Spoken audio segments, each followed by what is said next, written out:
leadership, on va dire, pour être un peu caricatural, que c'est simplement une aptitude naturelle à entraîner les autres, à les influencer et à faire en sorte qu'ils aillent dans le sens et dans la voie que l'on trace.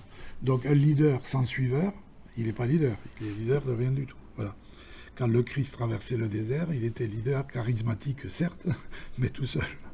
Hein, voilà. Donc le leadership, c'est une composante finalement, on peut le mettre comme étant une des qualités qui fait qu'un manager, qui lui a un statut, il a une casquette de manager, le manager a en plus cette aptitude à pouvoir entraîner les autres, à les convaincre, à les influencer, dans le bon sens évidemment.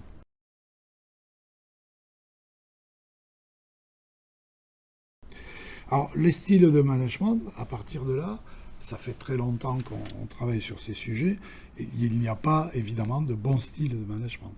Style de management, il est contingent, c'est-à-dire qu'il dépend de beaucoup de choses. La première des choses dont il dépend, c'est la personnalité du manager lui-même.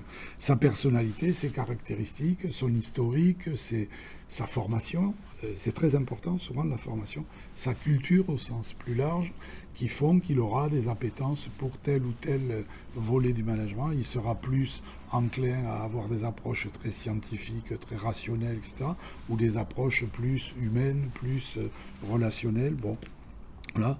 Deuxième critère qui est important dans le style de leadership, c'est la maturité des gens que l'on doit manager. Et c'est pas rien, alors on le retrouve dans les modèles, les vieux modèles de RC, Blanchard et d'autres modèles, hein, Blake et Mouton.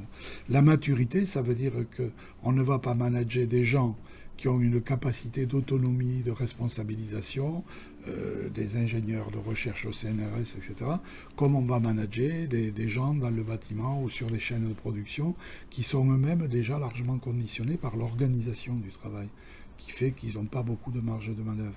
Donc c'est une variable importante à diagnostiquer quand on veut réfléchir sur le style de management le mieux adapté à la situation.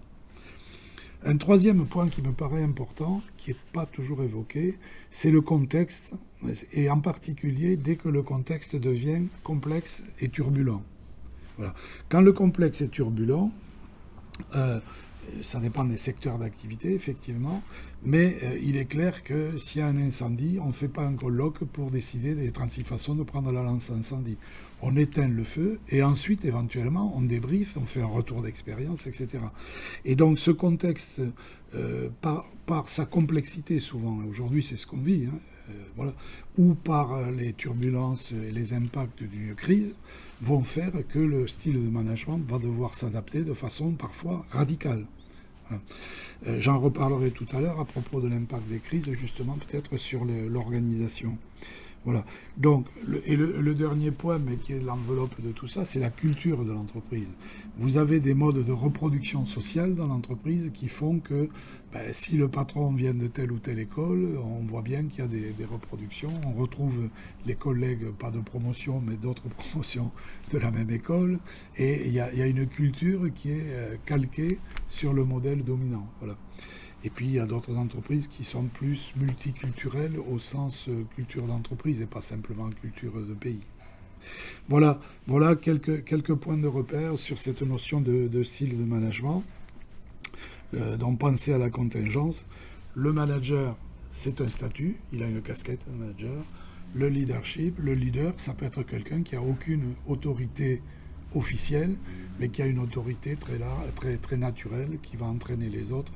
Vous avez un accident dans la rue, les gens se regroupent, il y a un monsieur qui va dire tiens, vous allez téléphoner aux pompiers, vous appelez vous faites la circulation, etc. Il n'a aucune autorité. C'est un leader, c'est quelqu'un qui a une appétence pour le leadership.